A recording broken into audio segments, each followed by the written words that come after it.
अब बात पद्म सम्मान से विभूषित विभूति की। गजानन जगन्नाथ महाराष्ट्र के जाने माने सामाजिक कार्यकर्ता हैं। इस पूर्व सैनिक ने कुष्ठ रोगियों के पुनरुत्थान और उनके जीवन को बेहतर बनाने के लिए अपना पूरा जीवन समर्पित कर दिया। आइए देखते हैं ये रिपोर्ट। गजानन जगन्नाथ माने सामाजिक कार्यकर्ता महाराष्ट्र। कई बार कुष्ठ रोगियों को बीमारी के साथ साथ समाज से भी लड़ना पड़ता है और ऐसे में सही इलाज के साथ साथ उन्हें जरूरत होती है बहुत सारे प्रोत्साहन की और समर्थन की। इस पूर्व सैनिक ने कुष्ठ रोगियों के पुनरुत्थान और उनके जीवन को बेहतर बनाने के लिए अपना पूरा जीवन समर्पित कर दिया। जी हाँ, जब ऐसे सामाजिक कार्यकर्ता एक संकल्प के साथ अपनी सामाजिक जिम्मेदारी निभाते हैं तो पंक्ति में खड़े आखिरी व्यक्ति को भी मिलता है सम्मान से जीने का अधिकार।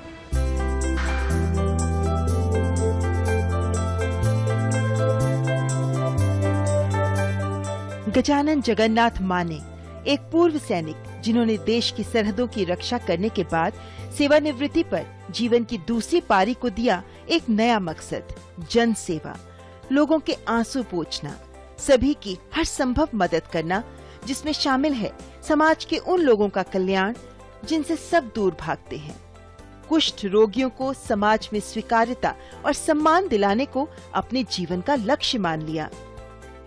मैंने जब ये लेप्रोसी का काम चालू किया, मैंने सोचा नहीं था कि मैं इस पद तक पहुंच सकता हूं, इसके काबिल हो सकता हूं। लेकिन जिस दिन राष्ट्रपति जी ने मेरे नाम की घोषणा की, आई वॉज वेरी हैप्पी।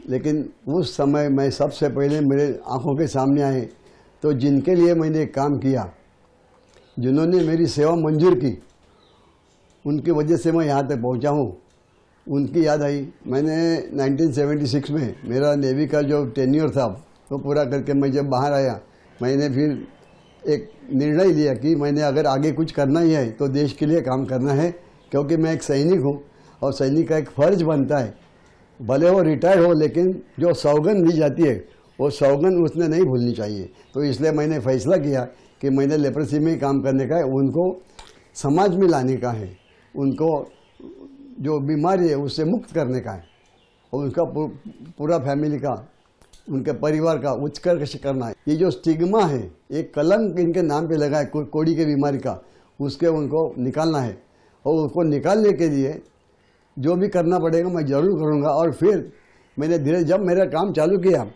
तो मुझे मालूम पड़ा कि उन लोगों में भी जीने की एक आशा है, लेकिन समाज ने जो अन्याय उनके ऊपर किया है उससे बाहर निकलना जरूरी था। मैंने काम चालू किया और आज मैं देख रहा हूँ कि मेरे जो लेप्रोसी पेशेंट्स हैं, उनके बच्चे हैं, वो आम समाज में जाते हैं, आम समाज वाले हमारे कैंपस में आते हैं, बैठते हैं, बातें करते हैं। 1990 से कुष्ठ रोगियों के जीवन को बेहतर बनाने में जुटे हैं गजानन माने। उनके लिए एक विशेष कॉलोनी स्थापित की, दवाएं, रोजगार, उनके घरों को जोड़ने वाली सड़कों का निर्माण, उनके क्षेत्र में सरकारी लाइसेंस वाली खाद्यान्न की दुकान, पानी की आपूर्ति, महिलाओं के लिए सिलाई मशीनें, शिक्षा के प्रति जागरूकता आदि कदम भी उठाए।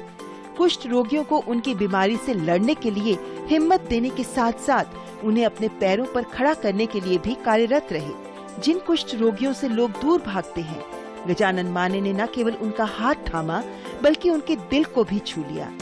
सभी के लिए वो हैं डोंबिवलीकर काका। मुझे ये जान के बड़ी खुशी है कि गजानन माने जी को पद्मश्री मिल रहा है।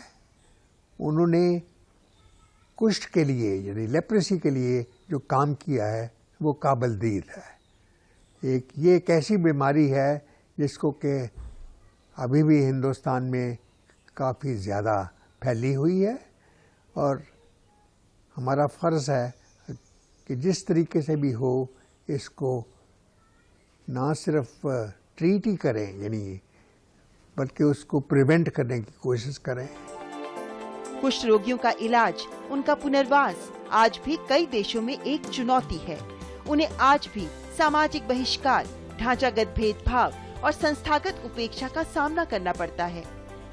गजानन जगन्नाथ माने ने कुष्ठ रोगियों के बीच जाकर उनके जीवन को बेहतर बनाना ही अपना लक्ष्य बना लिया।